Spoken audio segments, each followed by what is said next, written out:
Toute la journée, on nous parle de trucs dont on n'a rien à foutre. C'est-à-dire que le président se balade en mobilette la nuit, si ça lui fait plaisir. Je veux dire, c'est pas le principal de mes soucis. Par contre, qu'on empoisonne mes enfants, mes petits-enfants et les petits que je vois autour de moi, ça m'emmerde. Mais ça, personne n'en parle. Donc que font les journalistes? Au lieu de lire les dépêches AFP, quand est-ce qu'ils vont enquêter? Moi, je ne leur demande pas de nous croire aux lanceurs d'alerte. Juste au lieu de lire le document de l'AFP et de dire voilà, aujourd'hui il y a des nuages sur Paris parce que il y a de la pollution due aux voitures et en campagne parce que les vaches pètent, qu'ils enquêtent, qu'ils aillent voir pourquoi.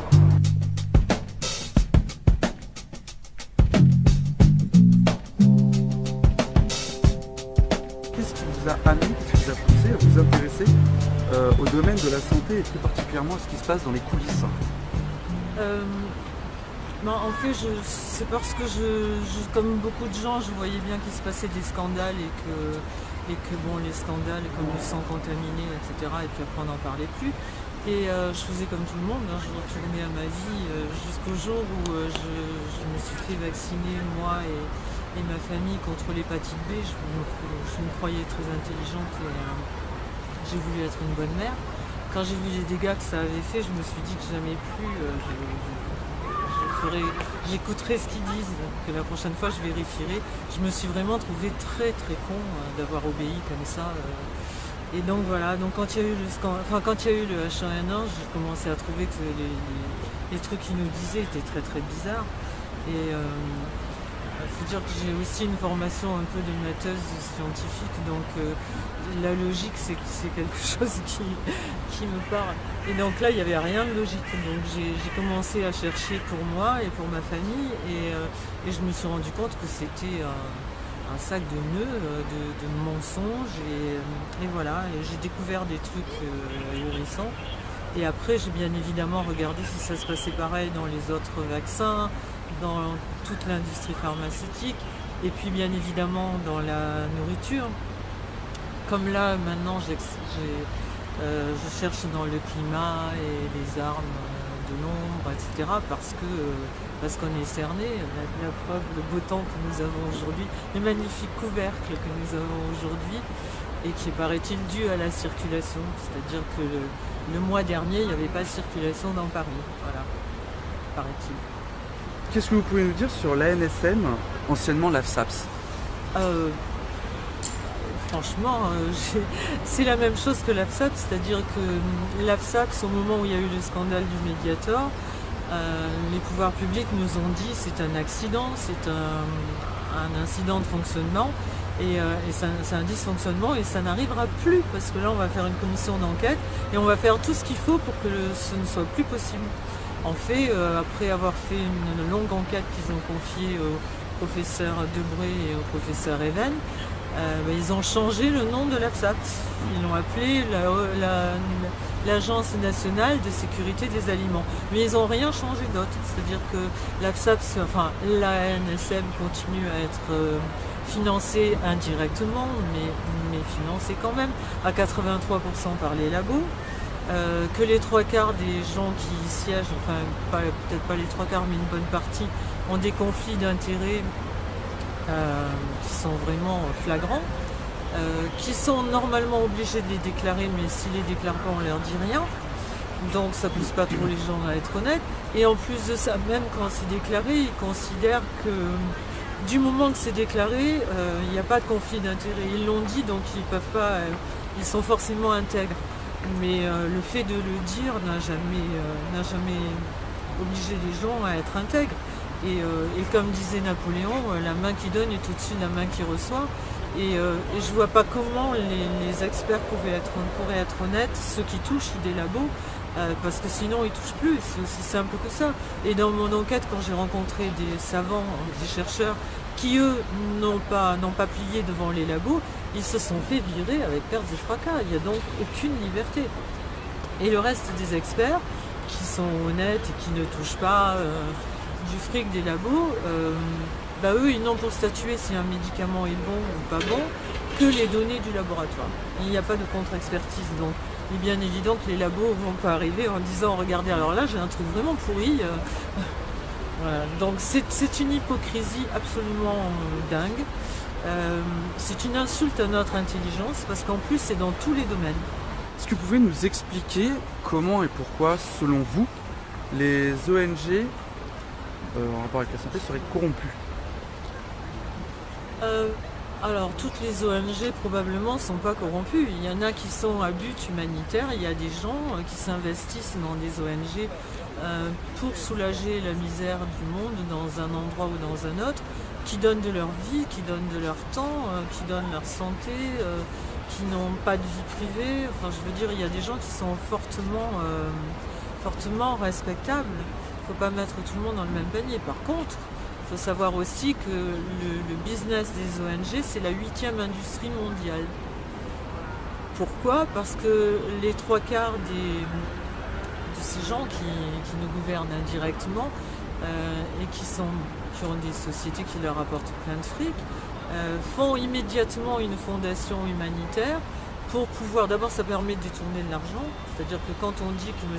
Bill Gates est un bienfaiteur de l'humanité ou Warren Buffett parce qu'il donne X milliards à leur fondation, en fait quand ils donnent à leur fondation c'est exempt d'impôts, donc c'est un moyen, quand je dis c'est pas un détournement d'actifs, mais ça permet de ne pas payer des impôts sur une tranche de ses bénéfices. Et comme ils les donnent à leur fondation et qu'avec leur fondation ils vont acheter des vaccins qui appartiennent à des sociétés dont ils sont actionnaires, en fait c'est tout bénef. Ça fait marcher leur industrie et c'est exempt d'impôts. Et donc comme ça, il y a par exemple la fondation Bill Gates, c'est 30 milliards de dollars par an. Il y en a plusieurs comme ça, il y a la fondation Rockefeller, il y a la fondation Ford, enfin je veux dire, quand on regarde tous les gens qui sont pétés de thunes dans cette planète ont leur fondation. Maintenant on sait pourquoi, mais c'est aussi ces mêmes personnes qui siègent dans les sociétés comme le Bilderberg, la Trilatérale, etc. C'est-à-dire les sociétés plus ou moins secrètes, puisque maintenant elles commencent à plus être secrètes du tout, mais ce sont des sociétés dans lesquelles se réunissent les 100 ou 150 personnes les plus influentes de la planète et qui prennent les décisions qui engagent notre avenir à tous dans le monde entier. Mais ce sont des assemblées de gens non élus, d'industriels donc il est évident que quand ils se mettent d'accord pour faire passer des décisions que les gouvernements font passer évidemment, puisqu'ils vont aussi à ces réunions du Bilderberg, du CFR, du siècle en France, etc., pour prendre les ordres des cartels.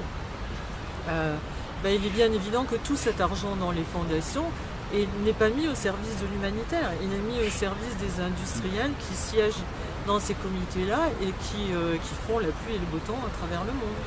C'est comme ça qu'on décide d'une campagne, par exemple, de vaccination de polio en Afrique et que maintenant les enfants ne meurent effectivement plus du virus sauvage, ils meurent du virus vaccinal. Est-ce qu'on peut faire le même constat pour l'OMS? Alors là c'est pire parce que l'OMS, moi je suis à peu près persuadée de ce que j'avance dans mon bouquin. Quand je dis à peu près, les preuves sont au fond du livre. C'est pas, je pense qu'après la Deuxième Guerre mondiale, on nous a vendu l'ONU en nous disant il faut un organisme pour qu'il n'y ait plus de guerre. Donc tout le monde a trouvé ça génial quand on vient de se taper deux guerres comme on venait de se taper. C'est sûr que les gens étaient plutôt ouverts à ce genre d'idées. Après, justement, il y a eu l'OMS. L'OMS a été fondée par Rockefeller, sur un terrain donné par Rockefeller. Il est vraiment dans la création de tous ces groupes-là, enfin de l'ONU, de l'OMS, après l'OMC. Alors l'OMS a été pour que tout le monde ait accès à la santé dans le monde entier sans discrimination. On a vu ce que ça a donné. Quand les petits Africains demandent à faire des copies des médicaments anti-sida, on leur dit non parce qu'ils n'ont pas l'argent. Donc on voit bien que c'est pas au service de l'humanité. L'OMC, ça a été fait pareil pour ouvrir les frontières, toujours avec une charte dégoulinante d'humanisme splendide. C'est fait pour que tout le monde ait accès à tout, qu'il n'y ait pas de gens qui soient maltraités dans ce monde par rapport à d'autres, etc. En fait, en résumé, c'est aucune entrave au marché. Laissez-nous vendre dans le monde entier et nous faire des rhododendrons, quoi. C'est ça. Donc l'OMS, on a bien vu, par exemple, au moment du H1N1, on a vu Madame Margaret Chan qui a décrété la pandémie de niveau 6, tout le monde dans le monde cherchait les cas d'H1N1. Par contre, ce qui était inquiétant à l'époque, c'est que une fois décrétée une pandémie de niveau 6, le pouvoir de l'OMS se substitue au pouvoir des gouvernements nationaux. Donc je pense que s'il n'y avait pas eu tous les lanceurs d'alerte, s'il n'y avait pas eu le foin qu'on a tous fait dans le monde, à partir de là, ils pouvaient faire ce qu'ils voulaient. L'OMS pouvait dicter ses lois au gouvernement français et à tous les autres gouvernements. Est-ce que le lobbying autour de la santé, concernant par exemple le lobbying pharmaceutique, est particulièrement puissant en France, ou est-ce que c'est au même niveau, aussi bien en Europe qu'à l'international? Non, c'est absolument le même niveau partout. D'ailleurs, tout le monde sait bien que la France en fait toujours ce qu'ont fait les États-Unis 5 ans ou 10 ans après.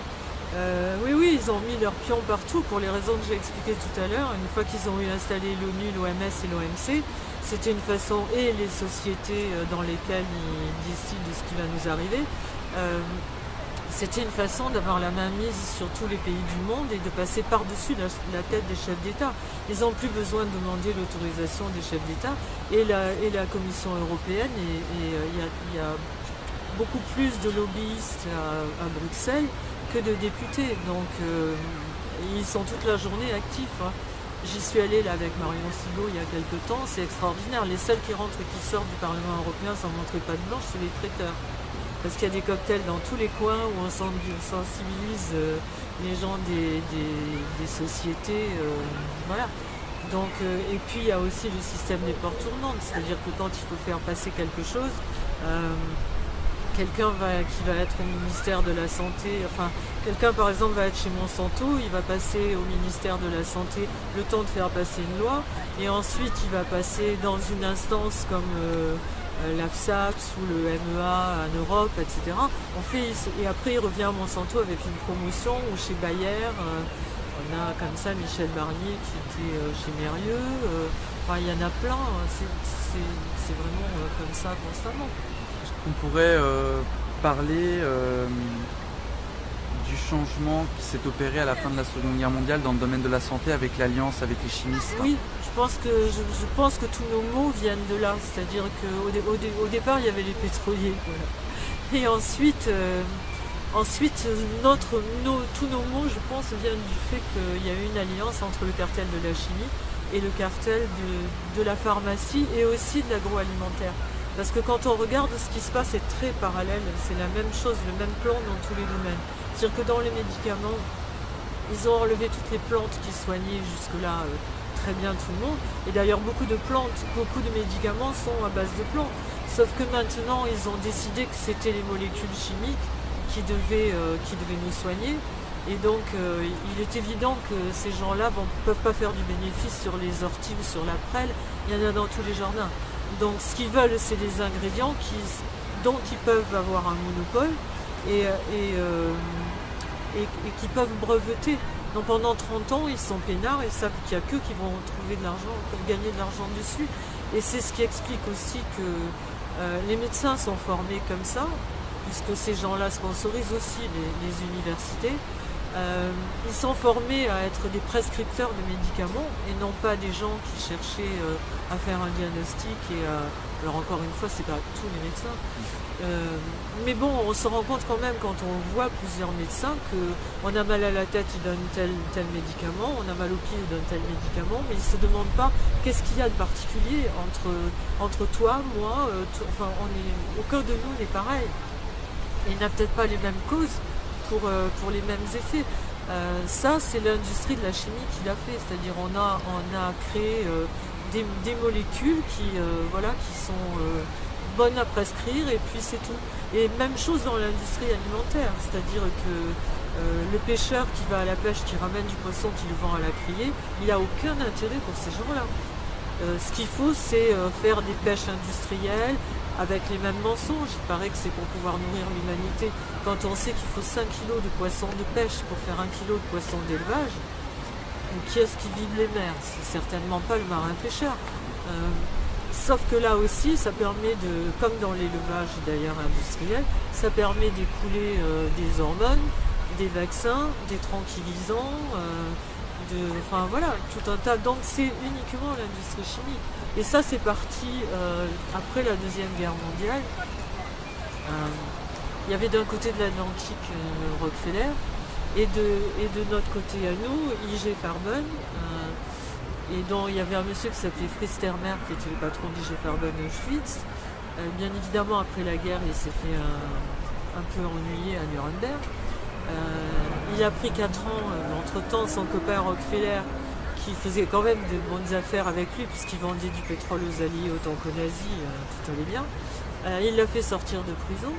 Et ils ont monté ensemble, justement, le Codex Alimentarius.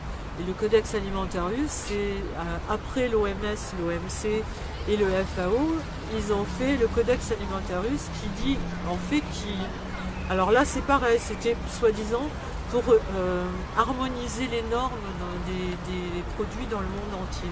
En fait, c'est fait pour contrôler, c'est-à-dire que tout ce qui est Codex Alimentarius est répandu dans le monde entier et tout le reste, ils ont tendance à vouloir l'interdire. Et tout ce qui est en ce moment mis dans notre bouche, que ce soit les médicaments ou les aliments, doit être référencé Codex. Sinon, il risque à tout moment de se faire interdire. On voit les problèmes qu'ont Cocopelli avec les semences, pour vouloir garder les semences anciennes, etc. Donc c'est un monopole en fait, c'est juste un monopole pour que rien du marché ne leur échappe. Selon vous, est-ce qu'il existe une relation entre les décisions prises d'un côté par l'ANSM et celle de l'EMA? Donc je rappelle ce que c'est l'organisme européen de contrôle du médicament. Bah oui, parce qu'ils prennent leurs ordres aux mêmes donneurs d'ordre, donc bien évidemment. D'ailleurs, on n'a qu'à voir. Et puis maintenant, avec le marché transatlantique, je pense qu'on n'aura même plus rien à dire. Ils feront même plus semblant, puisqu'on l'aura accepté. Donc le donneur d'ordre, c'est la FDA, la Food and Drug Administration, selon vous? Oui, et puis tous les industriels qui gravitent autour. Ouais. Un petit mot sur les vaccins maintenant. Est-ce qu'à votre connaissance, vous savez pourquoi on met de l'aluminium et du mercure dans les vaccins? La raison invoquée, c'est que ça booste les défenses. Enfin, comment on dit? Ça booste la réaction immunitaire, donc ça fait que le vaccin a un meilleur effet. Bon, ça, c'est ce qu'ils disent. Hein. C'est comme quand ils nous disent que les chemtrails, c'est pour lutter contre le réchauffement climatique. C'est un peu gros, quoi, parce que il faudrait déjà croire au bienfait des vaccins.